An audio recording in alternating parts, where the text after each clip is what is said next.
Capitalism, I actually think there's a consensus on balancing the power of capitalism to encourage innovation and entrepreneurship and come up with different ideas and have them compete in the marketplace while still having compassion for people. So people say, well, no, the right wants to do this and the left wants to do this. Actually, if you look in any nation, the right and the left are actually very close. If you look at it from the perspective of human history. The right wants to go a little more slowly in sort of building the social safety net. The left is a little more aggressive on that. But if you look, say, take American politics, nobody is advocating, oh, well, let's just not have a social safety net. Let's undo Social Security and Medicare. And nobody says that.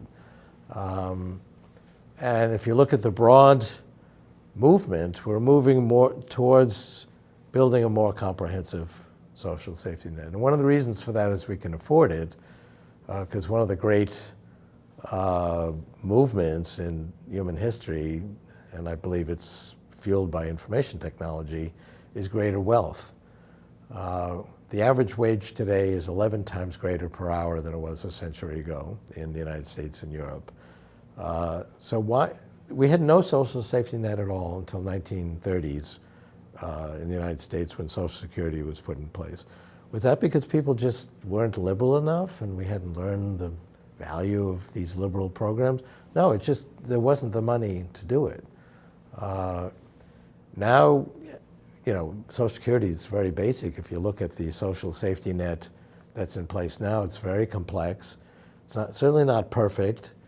Some parts of it are highly respected, like if somebody collects Social Security, that's considered a perfectly good thing to do. Maybe food stamps are a little more controversial, but they're very ubiquitous nonetheless.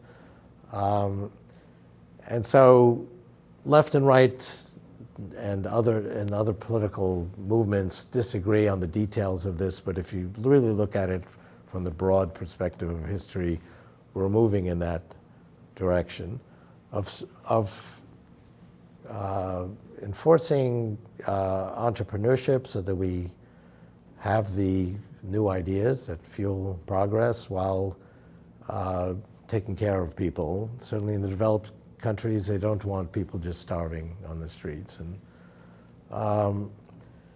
if you go out even a decade, the ability to provide a very high standard of living for everyone is going to be far more prominent than it is today. 3D printing will be able to print out at low cost all the physical things we need. Vertical agriculture, which has profound benefits in terms of producing food very inexpensively and very high quality and without chemicals, and done without using the 40% of vital real estate that now is used by horizontal agriculture. That's going to provide very high quality, inexpensive food. 3D printing will print out modules that you can snap together Lego style to put together a building. That's already being done. There's been some exciting applications of that in Asia. It's early and they're really kind of demonstrations, but that's going to be very easy to do in the 10 years from now. People say, yeah, but you know, we're running out of space. We're really crowded together. There's no land. To answer that, I invite people to take a train across the United States, Europe, China, anywhere in the world. 95% of the land is not used. There's plenty of space. We've artificially congregated ourselves and crowded ourselves as a communication technology. So the city was an early communication technology, so we could be together and work and play together. With the advent of virtual reality, where you can be anywhere, already even with the sort of crude forms we have, like video conferencing, people are spreading out. You know, my work group is all over the world, and it's not quite as good as being together, but it's getting there. When we have avatars, both in virtual reality and real reality, that are really very realistic representations of you, which I think we'll get to within the next decade, our need to congregate into artificially crowded spaces like cities is going to dissipate. So, I mean, already the poor have amenities the kings and queens did not have a century ago, like flush toilets, refrigerators, air conditioning, radio, television, computers, and physical things we need that we consider luxurious will be just like software entities. So, you know, if you have access to the internet, you've got millions of songs at your disposal and documents and books, and you're incredibly wealthy. I was very excited as a teenager when I saved up thousands of dollars, which took a long time from my doing a paper route, to buy an Encyclopedia Britannica. So now you've got a much better encyclopedia, and that's one of thousands of free information services. A kid in Africa with her smartphone has access to more intelligent information than the President of the United States did 20 years ago.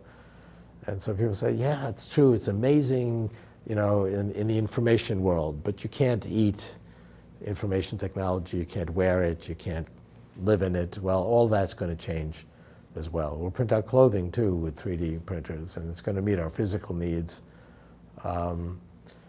So we will be able to meet the needs of everyone. Not everyone has the wherewithal to compete. I think our primary motivation to compete with entrepreneurial ideas is just the self-satisfaction and actualization that you get from being creative. And increasingly, work is moving in that direction. You know, a century ago, you were happy if you had a backbreaking job that could put food on your family's table. Increasingly, not everyone, but increasingly, people get gratification from their employment. We're moving up Maslow's hierarchy. I think that'll be the primary motivation to work in the future. But already 65% of jobs in the United States and Europe are information jobs. And you know, if I were a Prussian futurist in 1900, I'd say, okay, well, 38% of you work on farms. You probably work 14-hour days, and that's going to be 2% by the year 2015. And 25% of you work on factories, and that's going to be 9%. And people go, oh my God, we're going to be out of work. And then I'd say, well, don't worry, we're going to invent new jobs, and they're going to be even more interesting. And people say, oh, really, what new jobs? And my answer would be, well, I don't know, we haven't invented them yet. It's actually not a good answer politically. That's why this has been a politically difficult issue, because people can see the jobs going away. They don't see the new jobs because they haven't been invented yet. If I were really prescient, I'd say, well, the new jobs are going to be creating apps for mobile devices and trading things on eBay and creating websites and doing data analysis. And